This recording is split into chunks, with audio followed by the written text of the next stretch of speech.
Hello traders. And రీసెంట్గా Trump announce చేసిన ఈ పోస్ట్లో 48 అవర్స్ మాత్రమే ఇరాన్కి డెడ్లైన్.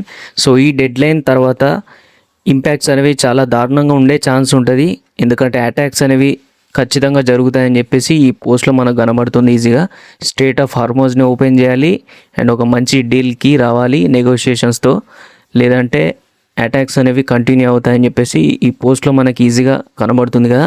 సో ఈ టెలిగ్రామ్ ఛానల్లో ప్రతి ఒక్కరు జాయిన్ అవ్వండి, చాలా యూస్ఫుల్ ఇన్ఫర్మేషన్ ఉంటుంది. మన వీడియో డిస్క్రిప్షన్లో కామెంట్ సెక్షన్లో ఉంటుంది, అక్కడ క్లిక్ చేసి ఈ ఫ్రీ టెలిగ్రామ్ ఛానల్లో కూడా జాయిన్ అవ్వచ్చు. అండ్ మనకి నిఫ్టీ అనాలిసిస్, రేపటి మార్కెట్ ఓపెనింగ్ అనేది మనం నెగిటివ్ ఆర్ పాజిటివ్లో సెంటిమెంట్స్ అనేవి ఎలా ఉంటాయో, సో రేపు గిఫ్ట్ నిఫ్టీ కానీ గ్లోబల్ మార్కెట్స్ కానీ సో అవి ఎలా రియాక్ట్ అవుతున్నాయి, సో దానివల్ల మన మార్కెట్స్ కూడా ఎలా రియాక్ట్ అవుతాయి అని చెప్పేసి రేపటి మార్నింగ్ సెషన్లో కనబడుతుంది మనకి. సో 9:15 లోపల మనకి ఈ గిఫ్ట్ నిఫ్టీ ఎంత ట్రేడ్ అవుతుంది ఆర్ మన మార్కెట్స్ ఎక్కడ ట్రేడ్ అయ్యే ఛాన్స్ ఉంటుంది ప్రీ మార్కెట్ సెషన్లో. సో ప్రతి ఒక్కటి ఆ టైంలో తెలుస్తుంది కాబట్టి కొంచెం ఈ ఇన్వెస్టర్స్ కానీ ట్రేడర్స్ కానీ రేపు ఒక్కరోజు కొంచెం జాగ్రత్తగా ట్రేడ్ చేస్తే బెటర్. ఎందుకంటే పోయినసారి లాగా ఇది ఒక 48 అవర్స్ అంటే మళ్ళీ ఎక్స్టెండ్ చేసే ఛాన్స్ ఉంటుందో లేదో కూడా తెలీదు. సో మొన్నట్లాగా సీజ్ ఫైర్ అనేది ఎక్స్టెండ్ చేశాడు, కానీ ఇప్పుడు సీజ్ ఫైర్ అలాంటి ఎక్స్టెన్షన్ అయితే ఎక్కడ కనబడట్లేదు. సో ఇది ఒక బ్యాడ్ నెగిటివ్ న్యూస్ మార్కెట్కి. రేపు ఒక్క సెషన్ మాత్రమే ఉంటుందా, లేదంటే మళ్ళీ నెగోషియేషన్స్ చేసి రేపు సీజ్ ఫైర్ అయినా ఇంప్లిమెంట్ చేస్తారా లేదా ఎక్స్టెండ్ చేస్తారా? సో ఎక్స్టెన్షన్కి అయితే ఎలాంటి ఛాన్స్ లేదు. సో ఒక్కసారి అంటే ఎక్స్టెన్షన్ చూసుకోవచ్చు మనం. సో నెక్స్ట్ టైం ఎక్స్టెన్షన్ ఉంటుందా, సీజ్ ఫైర్ ఆర్ ఈ నెగోషియేషన్స్కి కొంచెం టైం ఇస్తారా లేదో ఎవరికి తెలియదు కాబట్టి మార్కెట్స్ చాలా ప్యానిక్ అయిపోతాయి. సెల్లింగ్ ప్రెషర్ అనేది ఖచ్చితంగా కనబడుతుంది రేపటి మార్కెట్లో. అండ్ 22,200 to 22,300 ఇక్కడ స్ట్రాంగ్ సపోర్ట్ జోన్ ఉంది. ఈ సపోర్ట్ వరకు రేపటి నిఫ్టీ మార్కెట్లో ఈ సపోర్ట్కి వస్తుందో లేదో, మనకి నెగిటివ్ ఇంపాక్ట్ స్ట్రాంగ్ ఉంటే ఖచ్చితంగా 22,200 to 300 మళ్ళీ మార్కెట్స్ వచ్చే ఛాన్స్ ఉంటుంది. ఆర్ఎల్స్ ఇంకా 22,200 బ్రేక్ డౌన్ తీసుకుంటే 21,900 వరకు కూడా రేపు సింగిల్ సెషన్లో కూడా ఇన్ని పాయింట్స్ మనకు కనబడే ఛాన్సెస్ కూడా ఎక్కువ ఉంటాయి. ఎందుకంటే ఇది ఒక బ్యాడ్ నెగిటివ్ ఇంపాక్ట్. ఇప్పుడు 3 days మనకు హాలిడేస్ ఉన్నాయి కాబట్టి ఈ హాలిడేస్ తర్వాత నిఫ్టీ ఎలా ఓపెన్ అవుతుందో తెలీదు.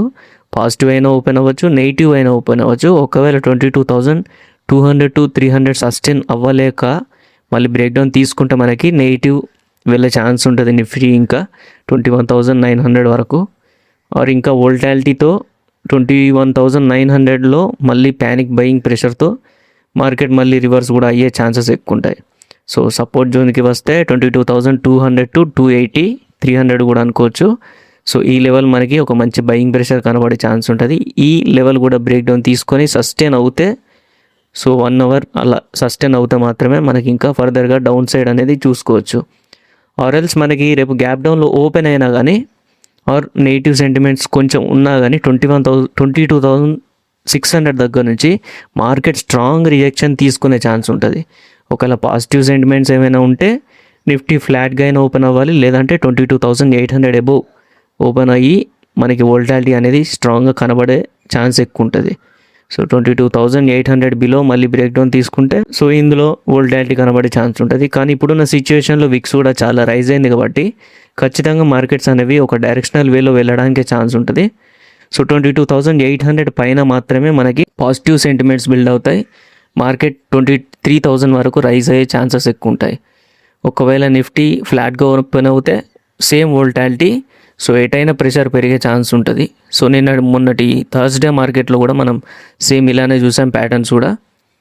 రేపటి మార్కెట్లో సేమ్ ఇలానే ఉంటుందో లేదో ఎవరికి తెలీదు. ఒకవేళ గ్యాప్ డౌన్లో ఓపెన్ అయినా కానీ సేమ్ ఇలానే మళ్ళీ ఇంకొక సెషన్ కంటిన్యూ అవుతుందో లేదో సో ఎవరికి అర్థం కాదు. కాబట్టి మార్కెట్ ట్రేడింగ్ సెషన్ టైంలో మనకి ఈజీగా అర్థమవుతుంది.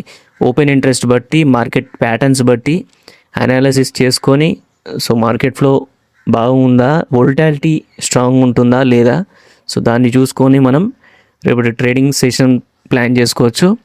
And all the best guys. ఇంకా ఏమైనా మీకు డౌట్స్ ఉన్నా, క్వశ్చన్స్ ఉన్నా నాకు టెలిగ్రామ్లో డైరెక్ట్ DM చేయొచ్చు.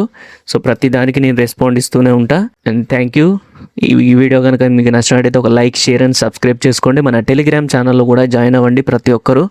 ప్రతి వీడియో డిస్క్రిప్షన్లో కామెంట్ సెక్షన్లో లింక్ ఉంటుంది. Thank you.